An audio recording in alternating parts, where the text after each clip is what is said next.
Hello বন্ধুরা, সবাই কেমন আছো? আজ যেন এক স্বপ্নের দুনিয়াতে পৌঁছে গেলাম। দুনিয়াটা আর অন্য কোথাও নয়, আমার শহর থেকে প্রায় 50 কিলোমিটার দূরে অন্য আরেকটি শহরে। আমি এই পার্কটি, এটি হলো একটি অ্যামিউজমেন্ট পার্ক, যে পার্কটিতে আমি কোনো দিন এর আগে যাইনি, কিন্তু অনেক ভিডিও দেখেছি তাইওয়ানে থাকার দরুন, এবং সেখানে অনেক রকমের রিল করা দেখেছি, অনেক কিছু দেখেছি। তো আমরা সমস্ত বন্ধুরা মিলে আমাদের অফিস থেকে চলে গেলাম এই জায়গাটিতে। জায়গাটা এক মনোমুগ্ধকর জায়গা। যতই দেখছি যেন ততই তাকিয়ে থাকছি। তোমরা বলো তো জায়গাটা মনোমুগ্ধকর কি না?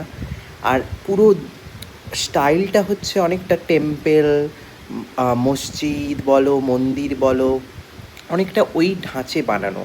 কারণ এই প্রত্যেকটা বড় বড় টম্পের মতন জিনিসগুলো এক একটা হচ্ছে মানে জাদুঘরের মতন। তো আর আমি এই প্রথমবার জীবনে তোমার হচ্ছে রোলার কোস্টারটা ট্রাই করলাম। ফার্স্ট প্রথমে কিছুক্ষণ যেন মনে হচ্ছিল পারবো না, কিন্তু যখন বলে না বন্ধু সঙ্গে থাকে, বন্ধুরা সঙ্গে থাকে, সমস্ত বিপদ বা বাধা বিপত্তি যেন আমরা পার করে ফেলি, সেইটা আমার সাথে ঘটলো।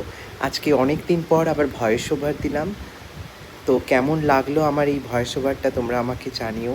আর যদি কোনো ভুল করে থাকি তাও আমাকে কমেন্টের মাধ্যমে জানিও।